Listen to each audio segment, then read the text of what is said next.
Olá pessoal, aqui é a Isa, cientista brasileira no MIT, morando em Boston, nos Estados Unidos. Estou aqui de volta nesse dia 9 de abril para trazer para vocês o que a ciência está descobrindo sobre o coronavírus. Em primeiro lugar, eu queria reforçar sobre os perigos desse vírus.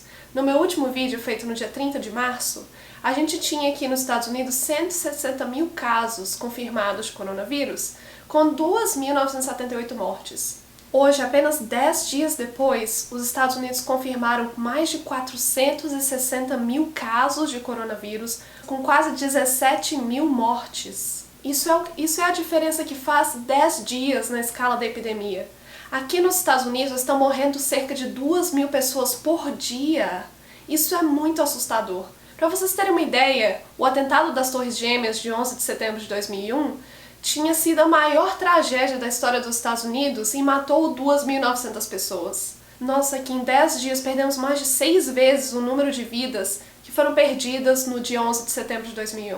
Gente, isso não é uma gripezinha comum. É o maior desafio da saúde pública que já vivemos em toda a nossa vida e nós precisamos levar isso a sério. Na minha opinião e na opinião de vários cientistas e médicos, a vida só vai voltar ao normal, quando todo mundo for imune ao vírus, quando estivermos protegidos contra essa ameaça silenciosa. Então tem dois cenários nos quais isso pode acontecer. O primeiro é se todo mundo pegar o vírus, o que seria uma catástrofe mundial, pois uma porcentagem muito grande da população, 1 em cada 5 pessoas que pegam a Covid-19, o que seria cerca de 1,5 bilhões de pessoas, precisará ser hospitalizada. E nós já sabemos o que acontece quando o sistema de saúde entra em colapso, quando todo mundo precisa de camas de hospital, né? Olha para a Itália, olha para a Espanha, olha o que está acontecendo, começando a acontecer aqui nos Estados Unidos. O outro jeito, e o jeito mais seguro de a humanidade ficar imune ao coronavírus, seria a imunização em massa, usando uma vacina que proteja contra o SARS-CoV-2, que é o nome do coronavírus. Obviamente essa é a melhor solução. Eu sei que soa muito drástico quando os cientistas falam que a gente só vai retomar a nossa vida normal quando a gente tiver uma vacina. Mas isso parece ser verdade, a gente tem bases científicas para falar uma coisa dessas. Eu recomendo a vocês observarem o caso da China, que está há cerca de 3 meses na nossa frente na escala de tempo do surto. Se você quiser saber mais sobre como a vida está aos poucos retomando na China,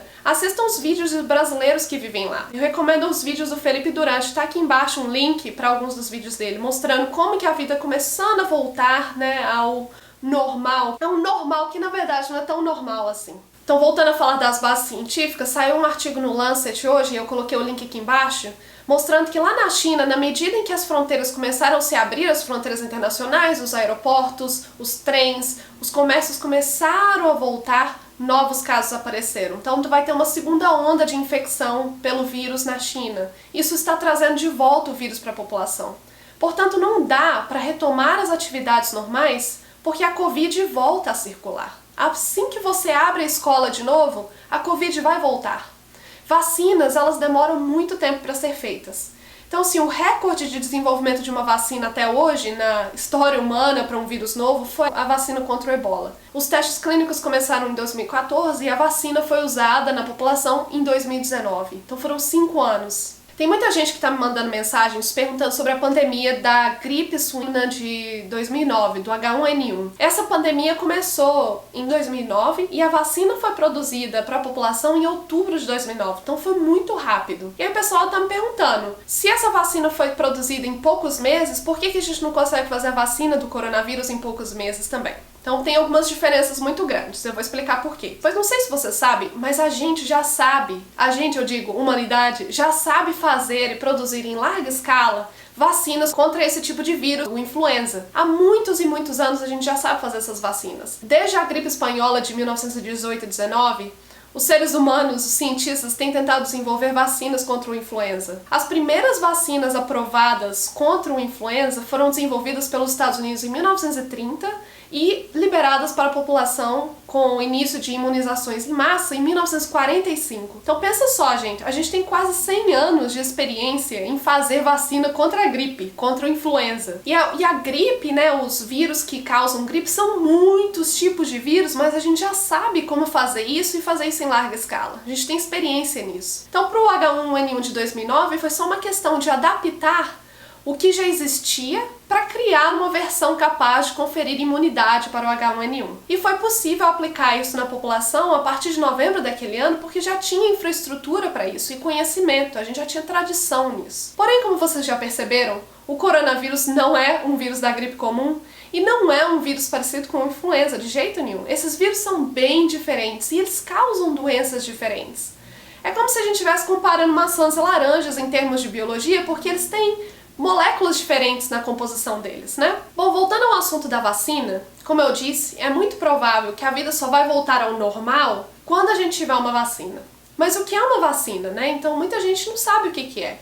Geralmente a vacina é uma preparação biológica feita com pedacinhos do vírus, ou o vírus inativado, você pega o vírus e ferve ele, ou um vírus atenuado, que perdeu a capacidade de ser virulento, de ser patogênico para os seres humanos. E essa preparação biológica vai ensinar para o nosso sistema imune, especificamente ensinar a um tipo de células chamados linfócitos, a produzir anticorpos específicos para eliminar o vírus quando o vírus real entrar em contato com o nosso corpo.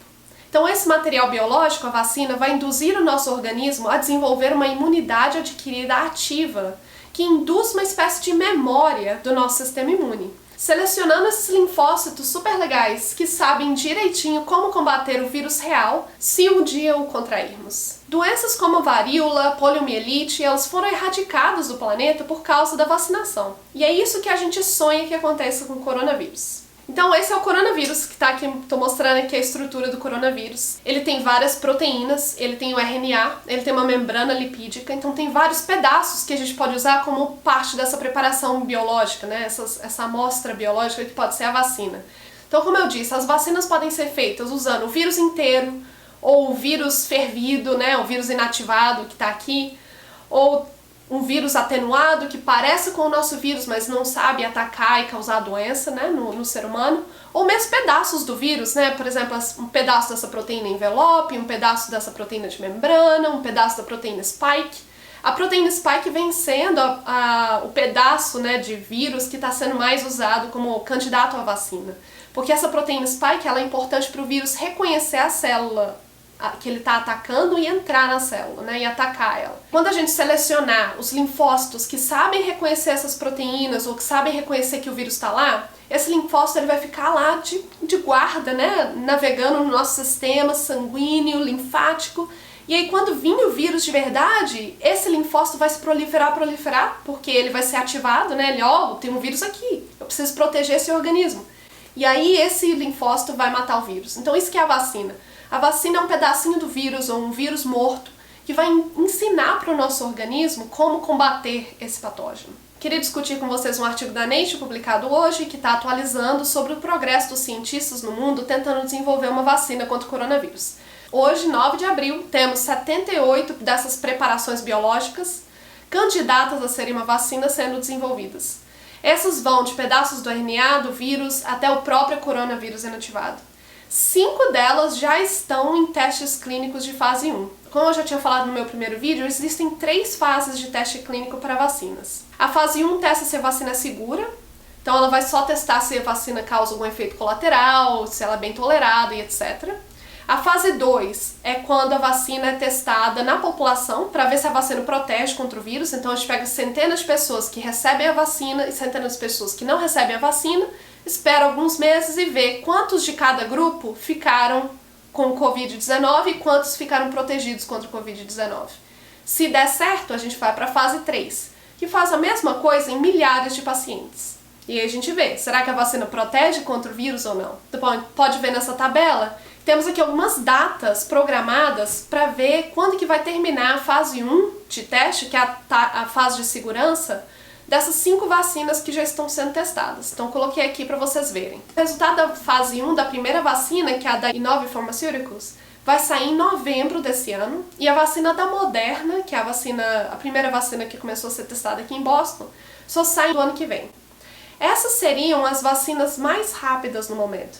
Daí temos a fase 2, como eu disse, temos a fase 3, aí eu coloquei aqui mais uma figurinha, tem um licenciamento, o FDA, a Anvisa, Aí temos que construir fábricas para fazer uma produção em larga escala, depois distribuir e administrar a população inteira, né, que é a população mundial. E aí, quem sabe, né, e aí vamos rezar para que a gente tenha imunidade contra o coronavírus. Olha, pessoalmente, eu acho que será impossível ter uma vacina em 2020. Pois essas coisas demoram.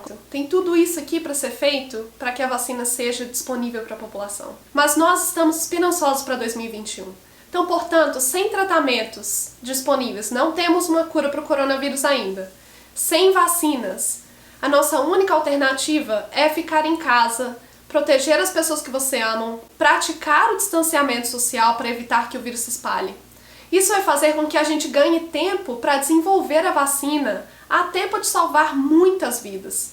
Nem eu, nem você quer que de 1 a 10% da população mundial morra por causa da Covid. Isolamento social, cientificamente comprovado, freia o vírus e a gente consegue ganhar tempo para desenvolver a vacina. Bom, coloquei aqui embaixo vários outros materiais sobre vacinas, a gente fez um podcast super legal com o Brotherscast, que eu coloquei aqui embaixo. Todas as fontes dos meus vídeos são sempre aqui embaixo. E eu vou falar dos possíveis remédios que estão sendo desenvolvidos no próximo vídeo. Até mais, gente!